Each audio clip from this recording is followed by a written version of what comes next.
Patch 1.027 has dropped in everyone's mailbox, and you probably don't want to read the entire thing, so I have compiled a nice good and bad little quick list, and we're going to go through obviously the whole thing after. So if you want to know everything, this is going to be your video. So let's just dive into today's one.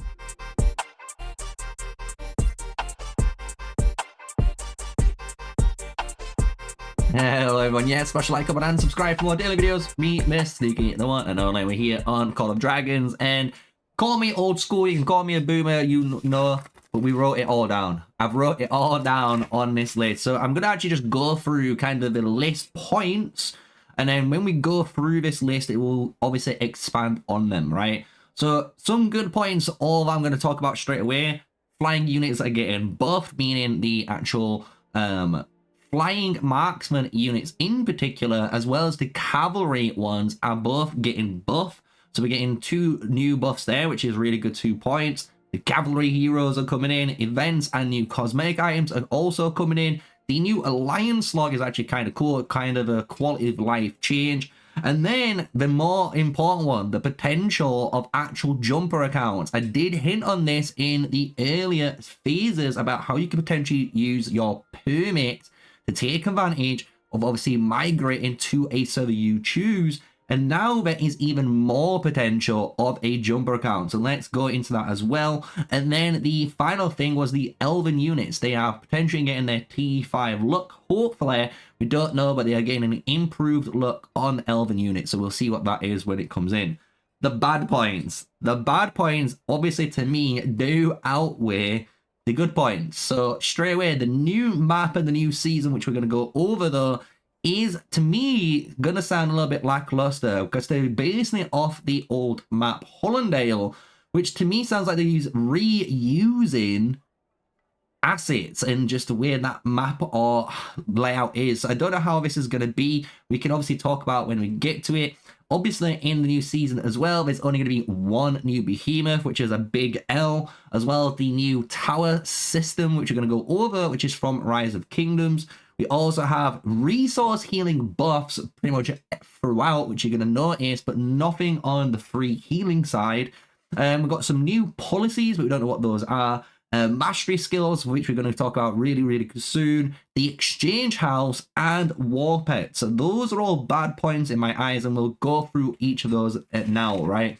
So that's kind of like the big summary. If you just want to watch that little bit, there you go. Now we're going to go diving in to the patch notes. So this patch does go live on the 10th. So that's in 3 days time from now of this recording, which is today. And from here, we're going to get a bunch of stuff. So let's just go through everything and explain now why some of those points are good and why some of those points are bad. So the first one is the Season of Strife. This is Calling of Courage is coming. It's the brand new season that you're able to go into. So the first point on here is a new map based on Hollandale's geography and centered around the Stone of Peace as the site of the legendary struggle. So it seems like they're going to make the maybe Hollandale the centerpiece, so where the Stone of Peace is on the map, and I'm going to showcase that right now so you kind of have an understanding what we're talking about. You zoom out, even in your home kingdom, this is the zone they're going to be looking at right here. If you look at this Hollandale zone, this is the one I'm talking about, and this is the Stone of Peace.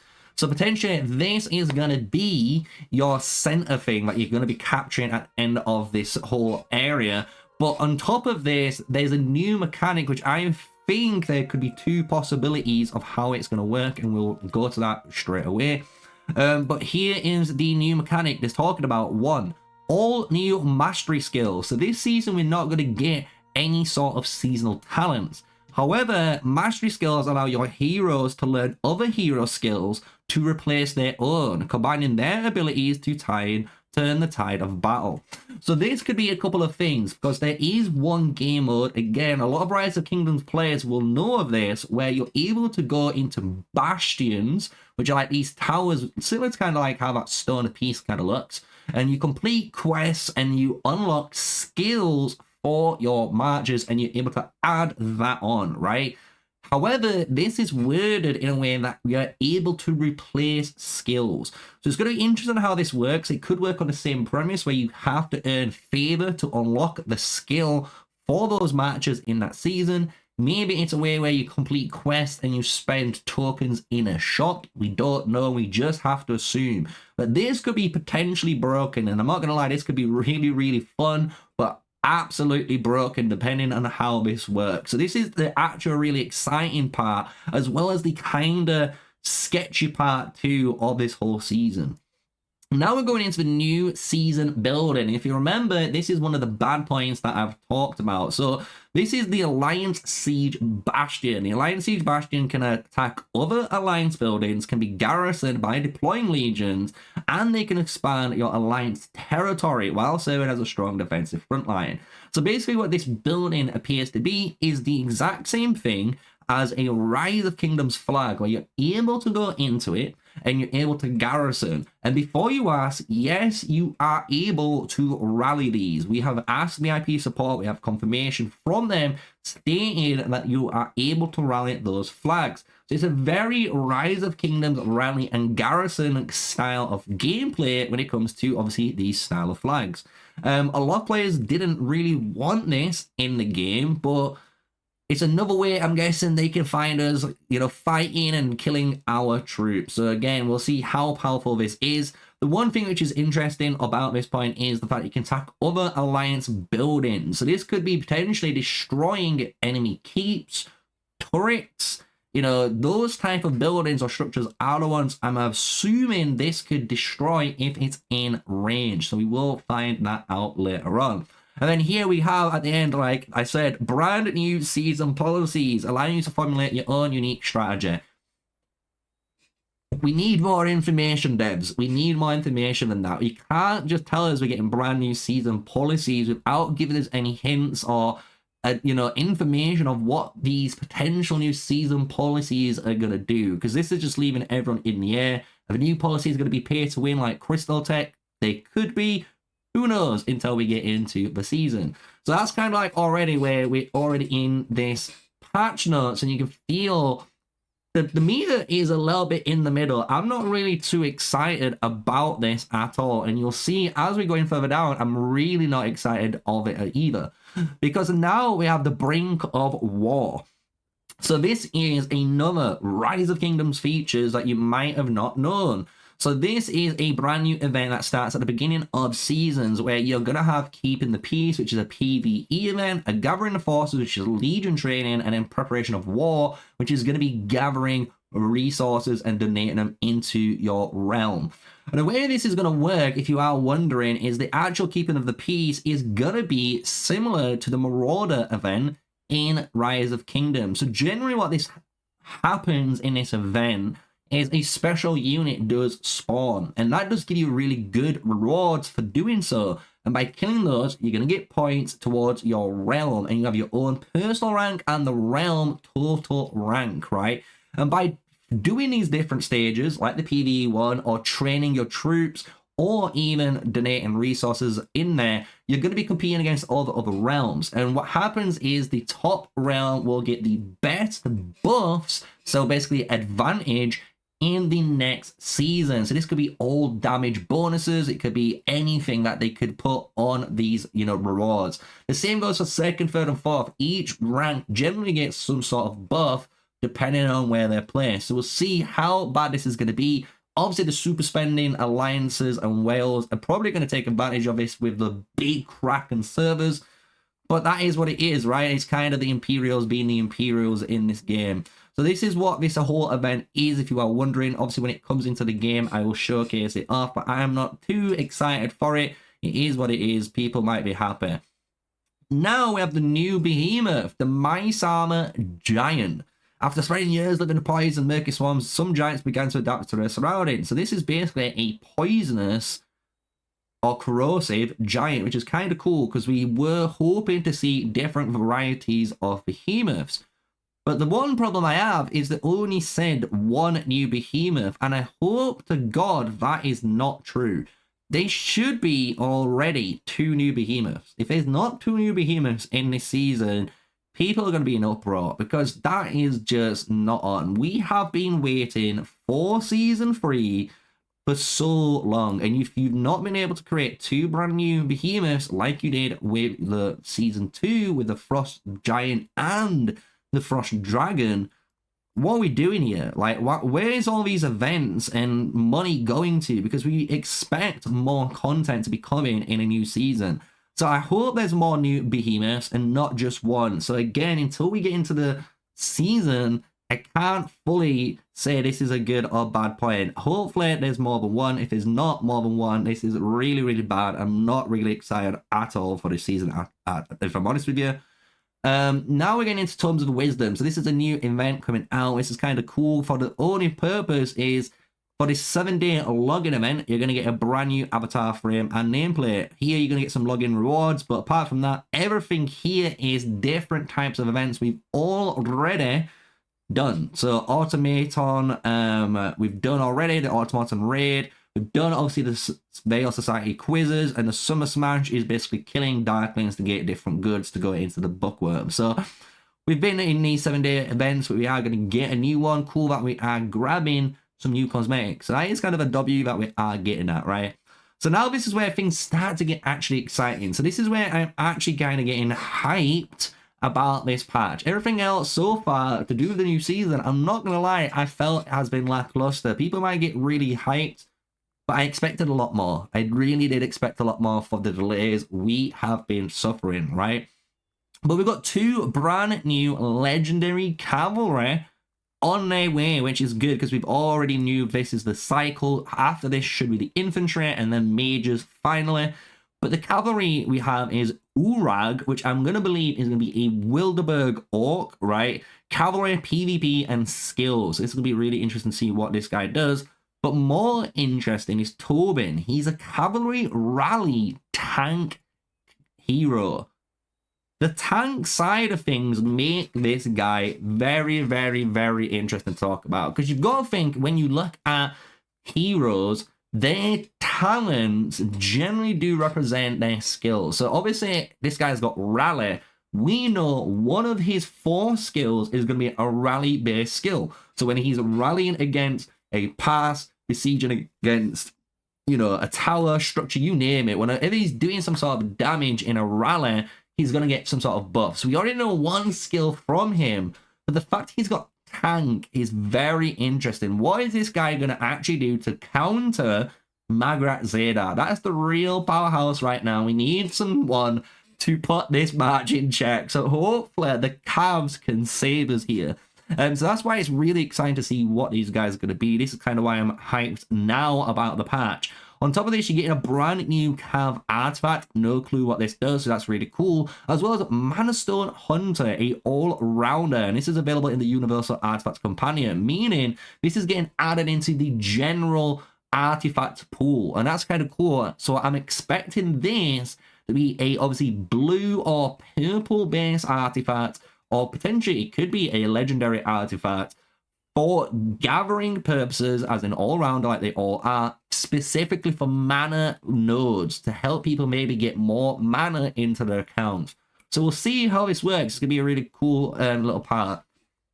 So now we've got the Exchange House, and this is another feature where I'm on the fence about this, because me and Karita and one of my friends that doesn't really play this game anymore, we're talking about this a little bit more in depth after. And it did make me think, this sounds on paper kind of cool, because it reminds me of Tarisland, where you're able to spend money basically to buy resources, and the people you're buying the resources of are going to get gems. That's kind of the way this whole system is going to work. But the problem is, what they pointed out is the pay to win factor of this now, because the only way they can assume you're able to get these exchange coins for the Exchange House is from spending money in the game. Maybe they might add a few quests, right? They might be generous for the free-to-players and add a few quests to get you some exchange coins on a weekly basis. But to get these, I can imagine there's going to be a brand new daily bundle, and it's going to allow you to obviously sell, or should I say buy, these resources.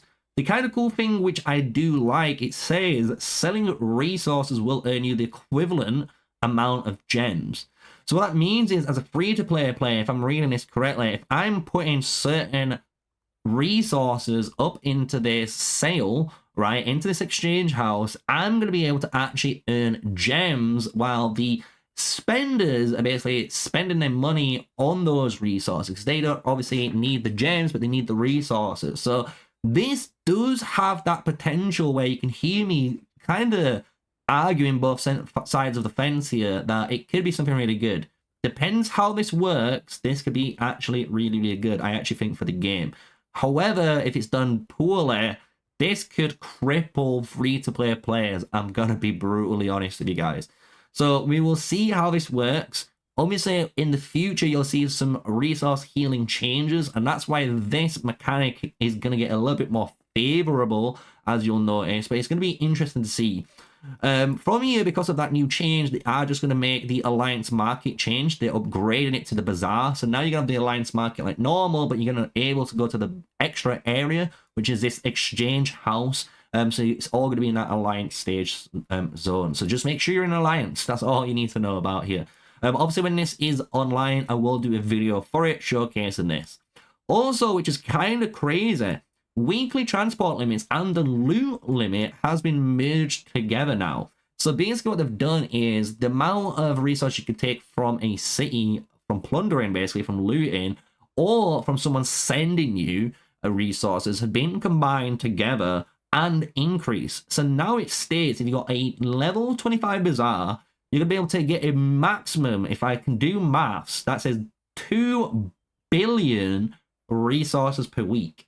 Meaning, if you are maybe a super whale and you really do want to be helpful and give resources out, in theory, one player can receive up to 2 billion resources per week, which is kind of nice. I think a lot of players might actually really like this, and as you can see, this does support and help give this Exchange House some reason to be there, right? So we'll see how this works in the long run. So you can see why I'm kind of happy about that. It's a good thing and a bad thing at the same time.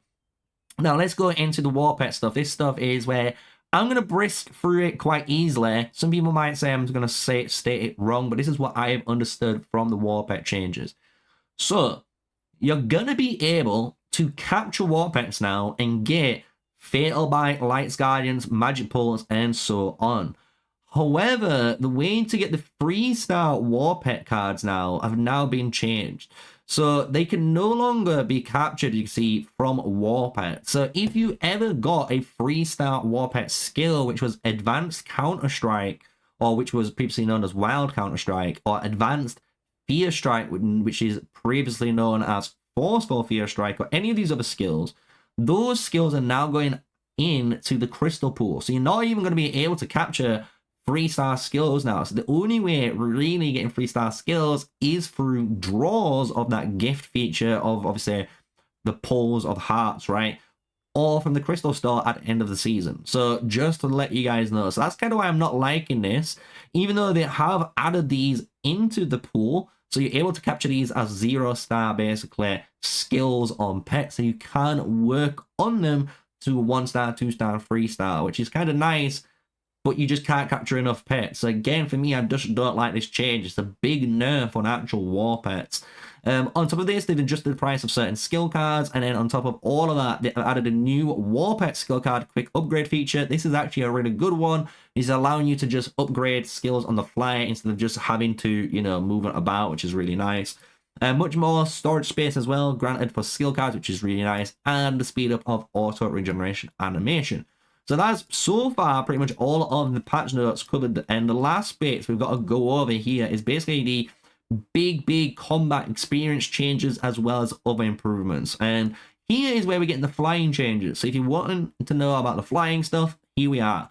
So flying marksmen are getting a buff, and it's going to be interesting to see how this works, because this says added a new flying marksman skill, Bombing Run, which can destroy buildings at long distance. So what this means is, from what I'm understanding, is if you have the flying marksman, the Wyvern Riders, if you have someone like Craig that is an engineer and a flying unit, and someone else, maybe Freygar, you name it, any other, obviously Fear, could be anyone, right? In that flying slot, this can be a PvP match, but it has a greater range, so it's not hitting directly at melee, maybe it's at medium range, and it's able to destroy, you know, flags, buildings, you name it, at a longer distance, making it a little bit safer. It's kind of cool. It's kind of cool.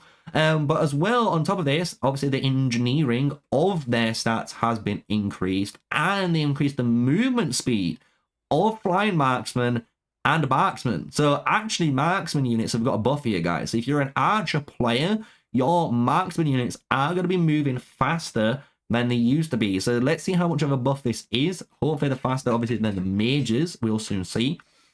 And then they've adjusted the flying marksman unit skill of wildfire. So before, this is the skill where if you don't move, guys, you'll get HP and skill damage increase, which is kind of cool. But a lot of the time, that's not how combat works. You move a lot of the time. It's all about movement, movement, movement. And I think the devs have understood that. I actually really like this change. So now, Wyvern Riders, when they launch a normal attack, have the chance to increase their HP and increase their normal attack damage, which is really good because that actually is 2 stats the archers care about, because we only care about our normal attack damage per turn. And if we can do more, potentially by launching another normal attack, great. This is a great little feature. So we'll see how good this is. I actually like the change. It is, I think, a buff overall. So we'll see how good these are. Another buff is the flying calves. The flying calves, if you are that one guy, like some people, I'm not going to name them, that loves to run a single flying march, this is your patch. Because it says if there's no other friendly legions within your certain range of your legion on the flying cavalry unit, you're going to be dealing more damage. So if you are that guy that loves to run Forendil and like Craig, Forendil Fear, Forendil, you name it, any of the flying combinations with Forendil and Flying Cav, and you love to run around by yourself, just killing stuff and being a menace, well, this is promoting it even more. You're getting more damage. So this is a little buff to calves. I'm not saying it's game breaking. I'm not going to say calves are going to be busted. But it's a nice little change that we're getting. So potentially one of these new heroes could be flying. Who knows? Who knows? From here, we've got a bunch of different changes to do with the way the new Rattle Spear works. Nice little quality of life changes. You can read it yourselves. All you got to know is the animation is just better and how it works. The new, as well, a compatibility on recommendation. So whenever the game recommends something, now it should be better than it was. And this is the bigger changes now, guys. The bigger changes that they sneak in on these little points really quick if you briefly look over, just for those players. When you attack cities now, you will only have 35% of your sev wounds as deaths. So now, instead of 50, before or right now, if you attack a city, if you're the rally leader and whatever those sev wounds were, 50% of those were dead. That's how it worked. Now, only 35% wounded. So what this actually does is 2 things. Obviously encourages attacking cities, which is going to be, I think, a positive for home kingdoms. Hear me out. Because if you're in a situation where certain players won't move out and you need to zero them, it's kind of the only way you can do it as a player. It's kind of the only way in Rise of Kingdoms they do it, where they attack cities until they're out. And at least you're getting less punished for this. Plus, now it does give players more incentive to attack cities in the war. So we might see more and more cities getting rallied than we used to see. So who knows what's going to occur.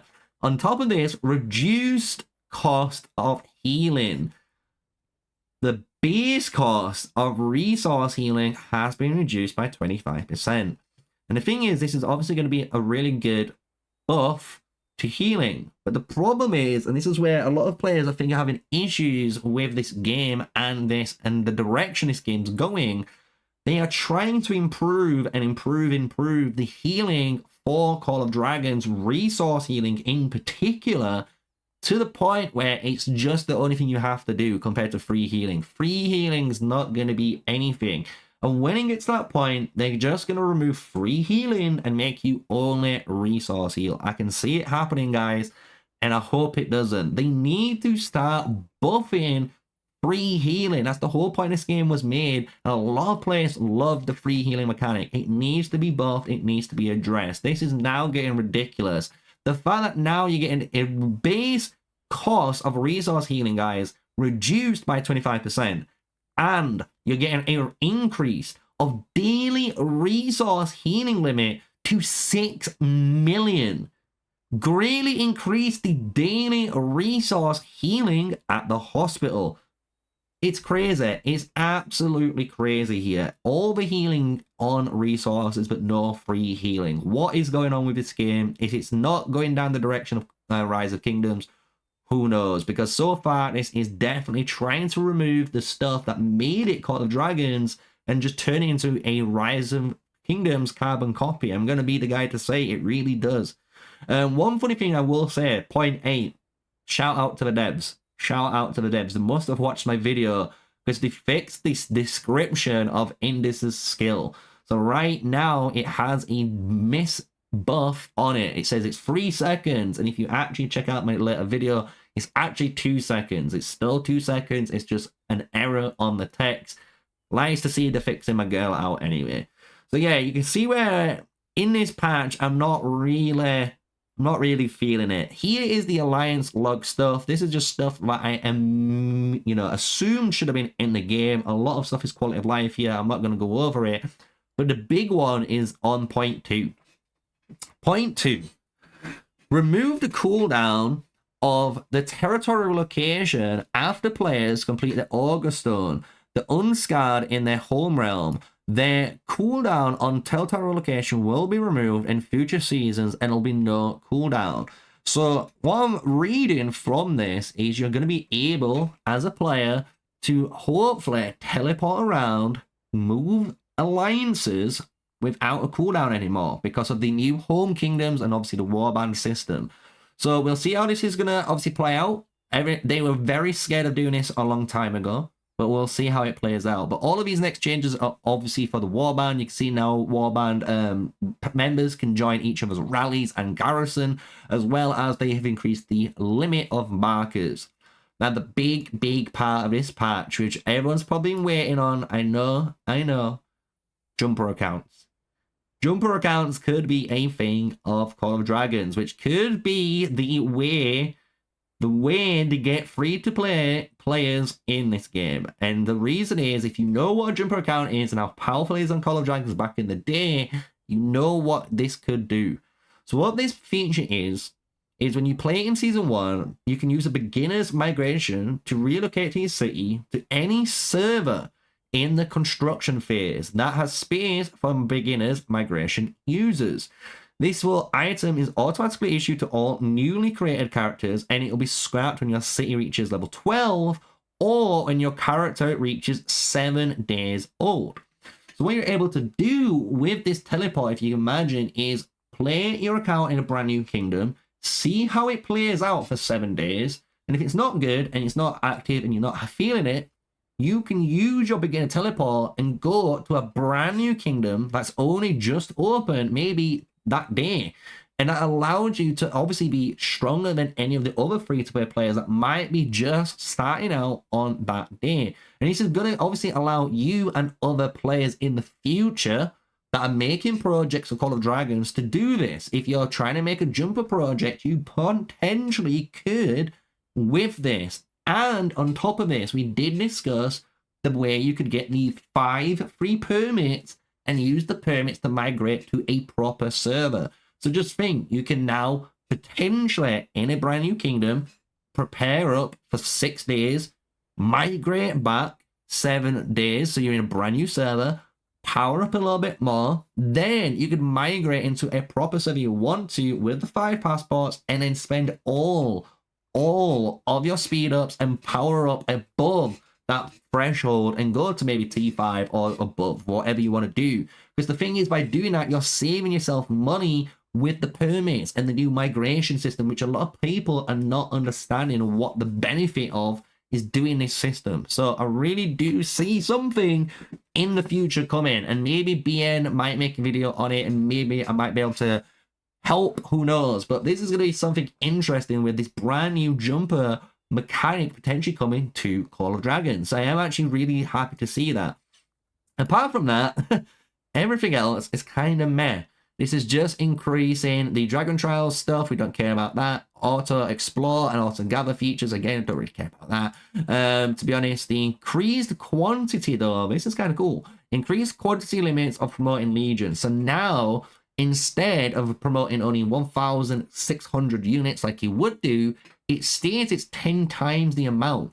So you should be able to promote 16,000 troops at max level, if I am correct. We will soon see how much this actually is in game, but you're going to be able to promote more in one go, which is really nice for those players like myself that are moving from T4 to T5 and you want to start promoting all of them up in one go. Really nice little change. So we'll see how this is in the game.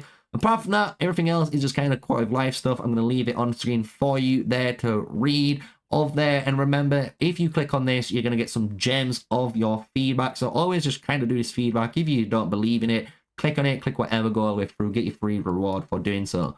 That's patch 1.027. And you can see from the summary, the good and bad points, right? So the flying unit buffs, the Cav buffs, the Cav heroes, the new events, the Alliance log, the jumper accounts, and the elven units, which was at the very, very, very bottom here. So hopefully the elven units had the T5, right? So you can see what I'm talking about. There is some good points in this patch. I'm not going to slam it down.